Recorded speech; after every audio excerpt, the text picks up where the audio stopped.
تو سر finance minister کی چلو باقی چیزیں تو سمجھ آتی ہیں کہ سر اس پورے پھلندے کے اوپر جو ہمارے اپوزیشن کے تمام ارکان نے اتنی محنت کر کے ایک کٹ موشن لگایا، سر ان کی آئی اپوز تو سمجھ آتی ہے، لیکن سر یہ میری 7 نمبر پہ کٹ موشن ہے اور سر میں نے اسپیشلی لکھا ہوا ہے to discuss the performance of the federal cabinet. Sir میں یہ سمجھتی تھی کہ فائنانس منسٹر میں اتنا جگرا ہوگا، اس قدر شاید ان کی پرفارمنس اچھی ہوگی کہ ایٹ لیسٹ اس پہ کہیں گے کہ no I do not oppose, I am here to answer on the performance of the cabinet. لیکن افسوس کی بات ہے کہ ظاہری بات ہے جیت کر نہیں آئے ہوئے ہیں، فارم 47 کے پیداوار ہیں، جواب دے نہیں سکتے، تو سر انہوں نے اس کا جواب نہیں دیا۔ سر یہ مجھے اس بات کا بہت افسوس ہے۔ کٹ موشن پر آئیے جی کٹ موشن کی سر کابینہ کی پرفارمنس کے اوپر بات کر رہی ہوں۔ سر یہ ایٹ لیسٹ فائنانس منسٹر کو اپوز نہیں کرنا چاہیے تھا۔ سر دوسرا، سر یہ پاکستان کی تاریخ کی سب سے بڑی کابینہ ہے۔ سر اس میں 84 فیڈرل منسٹر، وزیر، مشیر، اسپیشل اسسٹنٹ، پارلیمنٹری سیکرٹری اور اسٹیٹ منسٹر سر اس کے اندر موجود ہے۔ اب سر جو فیڈرل منسٹر ہے یا اسٹیٹ منسٹر ہے سر وہ تو اپنی گاڑی کے اوپر فلیگ لگا سکتے ہیں، لیکن آئی ایم سوری ٹو سے سر آپ لوگ اس کے اوپر عوام بھی نظر رکھے، سر آپ کی اپنی کابینہ بھی نظر رکھے کہ سر باقی لوگوں نے سر جن کا سٹیٹس فیڈرل منسٹر کا یا اسٹیٹ منسٹر کا نہیں ہے سر انہوں نے پاکستان کی حکومت کا جھنڈا اپنی گاڑی کے اوپر کیوں لگایا ہوا ہے؟ They are not allowed. اور سر جب یہیں سے غبن اور فراڈ شروع ہو جاتا ہے سر جب وہ اپنی گاڑی کے اوپر پاکستان کا جھنڈا لگا لیتے ہیں سر دیٹس رانگ، سر اس کا نوٹس لینا چاہیے۔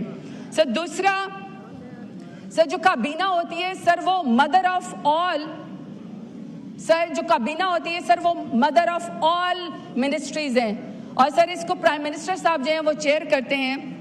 تو سر جو کابینہ کی پرفارمنس ہوتی ہے اس کو سر دنیا دیکھتی ہے، پورا پاکستان دیکھتا ہے، 25 کروڑ عوام دیکھتی ہے، اور سر ان کے ذہن میں یہ ہوتا ہے کہ جو کابینہ کے وزیر مشیر ہوں گے وہ کوئی عاجز ہوں گے، خدا ترس ہوں گے، پبلک کے لیے، عوام کے لیے سر کوئی بات کریں گے۔ لیکن سر افسوس کی بات ہے کہ اس پورے کابینہ کا جو رویہ بہت ہی سر ایروگنس میں ہے، سر بہت ہی متکبرانہ ہے۔ سر ابھی سر یہ جنگ گزری ہے پلگام واقعے بعد جب سر بزدل انڈیا نے ہمارے اوپر رات کے اندھیرے میں حملہ کیا تھا، امریلی سوریٹی سر وزیر کابینہ کی۔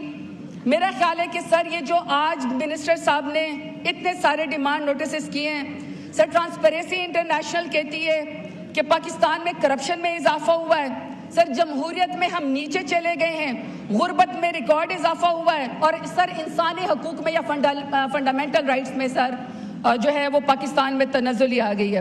سر دوسرا، کابینہ کا جو امیج ہے پاکستان کے اندر سر اس کو کوئی سیریس نہیں لیتا، یہ بڑی عجیب سی بات ہے کہ سر یہ اپنا رٹ قائم کرنے میں ناکام ہوئے ہیں۔ سر اس کی وجہ میں آپ کو بتاتی ہوں۔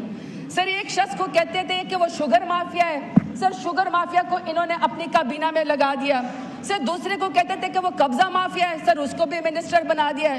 سر تیسرے کو کہتے تھے کہ وہ ڈرگ مافیا، کابینہ کے اندر مشیر لگا دیا ہے۔ تو سر یہ ان کے بالکل ریٹ نہیں ہے۔ آخری بات سر میں سر بڑی اسپیسیفک کرنا چاہتی ہوں، پر مذاق کرتے رہے سر، یہ کابینہ اس قابل نہیں ہے کہ یہ عوام کو ریپریزنٹ کر سکے۔ اور سر آخری بات کہ سر کابینہ کے انڈر جو ہے وہ توشہ خانہ آتا ہے۔ سر توشہ خانہ میں 20 سال کا ریکارڈ ہے، 4000 سے زیادہ سر تحفے ہیں۔ سر یہ پوری پی ڈی ایم کی حکومت، تمام منسٹر، موجودہ منسٹر سر جہیز سمجھ کے سارے توشہ خانہ کے سر تحفے لے گئے۔ اگر سر ایک شخص کے اوپر انہوں نے بے گناہ عمران خان کے اوپر توشہ خانہ کا جو ہے سر کیس بنایا سر وہ بھی بے گناہ ہے۔ سر میں ڈیمانڈ کرتی ہوں کہ جس نے مال لوٹا ہے سر، جس نے ناانصافی کی، گاڑیاں لے کر گئے سر، وہاں سے تحفے لے کر گئے، قالین لے کر گئے سر، ڈنر سیٹ لے کر گئے، گاڑیاں لے کر گئے، سب کے سب سر کابینہ کے سب عوام کو پبلک کر کے بتایا جائے۔ شکریہ۔